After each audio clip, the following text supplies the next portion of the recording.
you have a few questions that I would love to answer, and I'm going to use this video to do exactly that.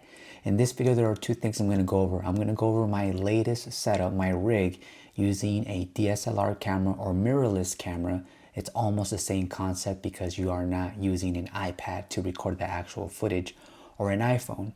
I'm also going to show you guys how I set up events on Snappic when I use my digital booths, or I'm going to be using a DSLR or mirrorless camera to capture those photos at a higher pixel, higher quality, I would say. And I'm keeping my voice as low as possible because in the other room, I have people spending the night. So I have visitors, guys, but I still gotta work. I'm still doing my thing. We're gonna do this in this video. And by the way, guys, as I'm showing you this setup that I have right now, this is just the barely the beginning of my new rig. I'm gonna be adding some new things to it to make it a bit more attractive, give it a more captivating appeal to it so that when I go to weddings, it looks a bit more formal. But the concept is perfect, and there are a few things that I would like to do as add-ons, as upgrades, so that everything can run through just smooth as butter, baby. So let's go ahead and jump into this right now. What I want to show you guys here on my screen is I recorded a video. That way I can provide a visual here. Let me go ahead and expand this. So let me go ahead and lower the volume. So right here in this video, what you guys are seeing is the DSLR camera is mounted by this, and every part that you guys see in this video, every piece, I'm going to go ahead and include it. If you guys are on the YouTube channel, it's going to be in the description box below. If you guys are on TikTok or Instagram or Facebook, you will always find a link it's going to take you to my YouTube, where you guys can not only post your questions but also look at the items that I'm currently using, and I'll put those items as a link in the description box to make life easier. And those also act as affiliate links, which means that I make $1 or $2 if you guys use those links. It just depends, but anything really helps. But I'm doing this for the education purpose of the industry, and plus I want to help you guys out like I can. And one is sharing my life, sharing my journey. So here we go. Right here, guys, I'm using a Canon R7. I'm not going to jump into the camera specs. I'll do another video on that, but this Canon R7 has a flash trigger remote right up here, and right here in the bottom part, as you guys can see right here in this bottom part, it's a clamp, and that clamp, it comes as one piece. And then right here, just to make life easier for me, I have a quick release plate. So this thing goes attached to this, and if I press this button, the camera comes off. I don't have to do any screwing. So that helps, okay? So I just wanted to show that part. Now, as we circle around here, right on top right here, as you guys can see, I am using a Flashpoint Explorer 600. 600 means output 600 watts, up to 600 watts, which is crazy because you can use this flash outdoors and you can still get wonderful photos. Now, I am going to be making more educational videos on folks who are barely getting familiar with photography. I just picked up photography a few months from the day of making this video, but I like spending countless hours doing research and educating myself so that I can spit it out and simplify it for you and just put it down in a way that you guys can easily grab the concept and move forward without making too many mistakes, right? And I'm going to be showing you some of the mistakes that I made. Okay, so this is a Godox flash trigger right up here as well. I am borrowing this umbrella. So the reason I'm borrowing it, guys, because I'm still testing out this rig. Okay, so that's that. Now, if you guys can see, there's a white cable right here attached to the camera. That white cable goes attached to my iPad. Now, I am using an iPad Air 5th generation. I have a few of these iPads, and I use them for my selfie booths as well because it has a front camera that's a 12 megapixel camera. So if you have good lighting, photos come out decent, but these photos will never top the photos you can catch with a mirrorless camera, because the mirrorless camera that we're using right here, guys, this camera has 32.5 megapixels. Most iPhones have about 12 megapixels.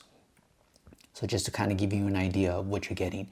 Now, David, what tripod are you using? I'm using a tripod by the brand of Newer. If you guys been in videography or photography, you guys know what brand this is. They make good, everything with production, they make it. So I'll be putting the links to that as well. Okay, so that is my actual rig right there, guys. This is it right here. It's so simple, but yet so effective. Next thing I want to show you guys is this. I'm going to show you guys a good example of a good photo, and then I'm going to show you guys an example of a bad photo. So the first thing I'm going to do is I'm going to go into Snappic really quick. I'm going to log in here, and I'm just going to show you, or you know what, I actually already downloaded that folder. So I'm going to show you guys the photos that I took. Here, I have them here somewhere. Downloads. And they are right in here, I believe. And then they're also in here, I believe. Yeah, the zip folders. So were those were GIFs. So this camera is also able to do GIFs. So I'm going to show you guys two examples, a good one and a bad one. So let me click on here, for example. Now, when you guys first go to an event, you want to spend at least 10 minutes, or maybe if you become real familiar with your camera settings and become somewhat of an expert, it won't take you 10 minutes. But as you guys can see, this picture right here came out decent, but the lighting is not that great. Yes, we can see a lot of clear features on the face, and that's cool. But for me, what I'm looking at right here is it's just there's too many dark spots, and it's not like it's not a picture that pops. And I'll show you guys. So that was a picture that I should have raised the flash to a higher level. We're gonna go over those settings too. Man, I got so much things to share with you guys, but I've been learning and I haven't slowed down from the learning process because I need to grab as much information as possible, put it into practice, and then come back to you guys and present it in a way that's easy to digest. And so that's what I'm doing. So here is a photo, and as you guys can see, same event, same background, but what a difference. Just the colors are a lot more bright. Now this really pops, and this looks like a happy photo because it's bright. There's enough flash, there's good details. Even my white shirt looks really nice and is popping, and there's no editing done. This is raw. So this is the file that people would get on the spot. So that's that, okay? So that's a good example, and I showed you a bad example. And here's like another example, for example, right here. It's decent, not the greatest.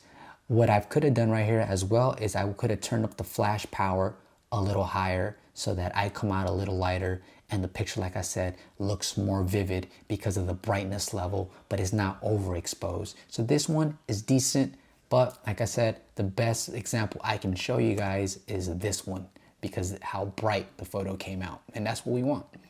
We want bright, happy photos. All right, so that's that. Now, when you guys are getting ready to jump on Snappic, or you haven't done so yet, and you're ready to create an event for your digital photo booth, and not the 360 booth, I already have a video for that, but for the actual digital booth, what you want to do is do this. You guys want to do both photos, GIFs. You guys can even do the video effects if you guys are using, an iPad. But just to keep things simple, guys, I'm going to go and use the photo, okay? Might as well do the GIF. I'm going to go to next, and let me just make sure that I'm recording this here. Yeah, I'm recording this here. I'm going to call it a photo booth tutorial, if I remember how to spell tutorial. And then we're going to activate this right now. I'm going to go activate this here. Okay. And as far as the styles that I want to send the videos and pictures, I want to do it through text, I want to do it through AirDrop and QR code if necessary. I'm just going to set up a really quick pin right there. By the way, as I'm going through this process, guys, I know that it looks like I'm rushing through it, but quite honestly, all those steps that I just passed, it's just like, it's nothing important. This is the part that I want to really expand on. So the template library, it gives you all these options. I'm going to tell you guys my favorite options. My favorite options are the 6x4 because it's a nice big photo, and also the 6x4, the 3 photos, because right here we get to place the client's logo or a dedication or an overlay. Speaking of overlay, let's create an overlay together. Let's say, for example, for this one right here. So I'm going to click on this single overlay. And the next thing I want to do is I want to come over to Canva. I'm going to come over to Canva, and I'm just going to go to create blank right here. And we're going to resize it so that the overlay matches the size of the photo template we're going to be using. And in this case, we're going to go 4x6. I know in the, not 4x6, but 6x4, right? 6x4, it's right there. So that's the space that I have to work with. Now in the beginning, one of the struggles I had was I didn't know exactly where to place it because all I get is a big rectangle. So this is, I guess you can call it like a tool that I use. I just go to line for elements, and then I'll get a line, and then I'll duplicate it. And then what I'll do is I'll do this. I'll make 190 degrees right there. And as I move it right here, see, Canva's gonna tell me, okay, it's in the middle. So right there, I know that this is one section. This is 4 quadrants basically. So this is the section where I would put the logo. Now, if a client sends me their logo, so usually it looks a little something like this. I'm going to show you another cool thing Canva has to offer. So for my uploads, for example, this is the logo they sent me, right?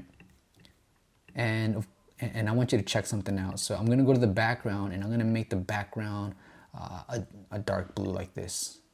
So as you guys can see, the logo that they sent me has a background already, which in a way sometimes is cool, but sometimes it doesn't look very attractive. So what I'm going to do next, guys, is I'm going to leave the logo around this area right here. But now I'm going to go to edit photo, and now I'm going to go to background removal, right? So I removed the background of the logo. So now when we make this white again, because it's going to be transparent, this is how the logo will look. It looks 100 times better. So I'm going to leave the logo right there now. Now, if you guys want to get extra fancy, you guys can do this too. You can come over to where it says elements, and we can click corner frame. As you guys can see, I have it here in my recents. Now I can browse for different corner frames to put here on every corner that I want. So let's say, for example, I want to do like this one. So I'll click on this one, right? So here's the thing I like about Canva. Sometimes you guys will be able to really customize this by choosing whatever color you want. One thing I like about Canva is because it knows that I'm using this color or these colors, it's going to allow me to somewhat match this. Now check this out. I love this tool. I'm going to go to edit image. Not even edit image. I'm going to go to the color grade, not even the color grade, but the colors I'm able to select right here. And I'm going to click this bronze one because it doesn't match the logo. So I'm going to click on the bronze one, and I can change it. It color matched the logo. So I'm going to change it to this color right here instead. And look at that.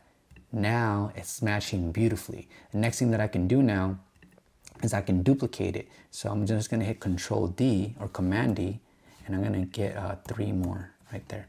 So now I have 3, and they're all the same size. But I personally think they're too large. For the sake of the video, we're just going to use this size. I'm going to put this one in the corner right there. This one I'm going to flip like that. And I'm going to put that one in that corner. This one I'm going to flip twice.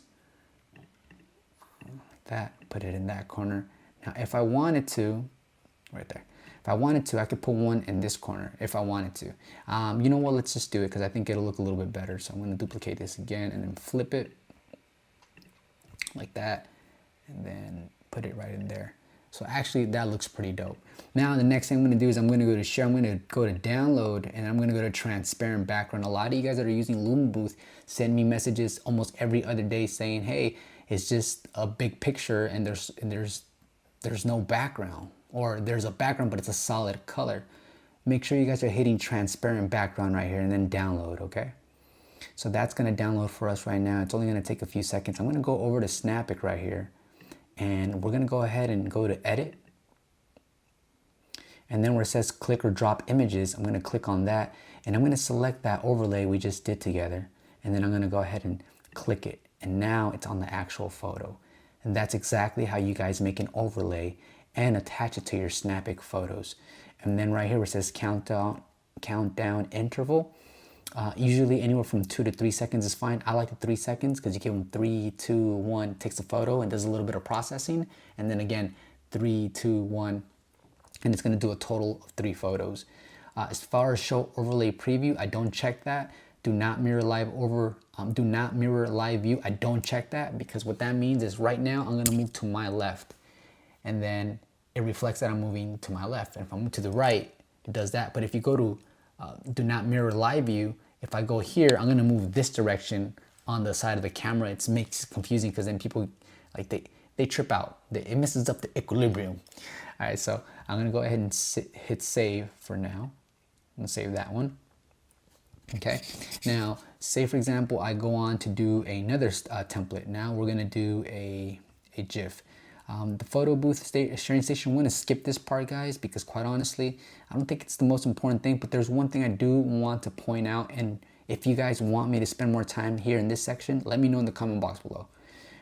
Instead of I'm gonna hide the retake button, and I'm gonna hide the title banner. As you guys can see, it vanishes from up here. Let's check this out. And I don't want to hide the exit button. Of course you could, that way people won't exit. So it's up to you, but I'm just gonna check all three. This is just a QR code, it's no biggie. So this is the GIF now. So now for the GIF, if you go to GIF templates right here, same sizes. The only thing that I would probably change is this. I would probably come over and select this one and go to single overlay. And the number of frames, meaning how many photos, 4 is nice. And then the countdown, I usually, like I said, around 3. And the playback speed, I usually leave it on medium. And I don't check any of this, and then I go to done. But now we have to go back to Canva, because if we go to edit and we try to use the overlay we just created, so I click on it right here, and I go like that, the logo's like all over this girl's shirt and her arm, and almost like she got a tattoo. So I don't want to use that, so I'm going to click on this image, and then I'm going to click on this little trash can right down here. But what I am going to do is I'm going to come over to Canva, and I'm going to go ahead and grab that logo, remove it, and then download again, and make sure I'm clicking transparent background just like that. All right, so now that's going to be available for me to choose. I'm going to go back in here, I'm going to go to this little photo, and then I'm going to go to click, drop icon, and I'm going to look for the one that doesn't have that logo on the right, click on that one, and boom, this is set. We are ready to rock, good to go. Let's continue with a flow. I'm going to hit next right here. Okay, so now it wants to do a burst GIF. Same thing, same size, single overlay, number of frames, 12. You can do medium or fast, it's up to you guys. Explore, experiment as much as possible, guys, before the event. You know, that's a lot, that's what I do. This is why I'm able to make these videos for you guys, because I learn the process and then I regurgitate it and then show you guys how it's done. And I'm going to hit done, of course, and then of course we're going to go back to edit, and we're going to add that same overlay so we can have everything kind of have everything in uniform. So we're going to go ahead and save, boom. And next, then create event. So ladies and gentlemen, there you have it. The event has been created, and now we are able to either fire up our iPads or fire up our iPads and connect it to our DSLR cameras or mirrorless cameras. This is how you would set up an event for your photo booth on Snappic. In the description box below, there's a 10% discount code. It's a referral code. So if you guys use it, you guys will get 10% off your monthly subscription or weekly subscription. The sucky part is that if you guys don't move forward with the subscription or cancel it when you guys get the, whether it's a week or a month, you'll lose that 10%, meaning like you'll get it the first time, but if you discontinue it and you reactivate it, it won't get it applied the second time, which kind of sucks. But some of you guys I've noticed are just buying the full year, so you guys are going hard. And that's the video for you guys. And I'm sure this video is going to bring about new questions, and those questions mean a lot to me. Even though I might not address them immediately, I like seeing those questions, because if I see them in the Facebook group and I see those questions pop up, then I know that, hey, let's go ahead and make an entire video and answer that specific question. So that's the reason I actually made this video, is because I got a lot of questions revolving around what we just covered together here today. Please don't forget to support this channel by hitting the thumbs up button. I didn't ask for that thumbs up in the beginning of the video because I want to make sure I earn it, right? So if you guys want to help me out with that, super dope. I hope you guys enjoyed the video. Good luck on your next event. Post your questions in the description box below, comment box below. Peace.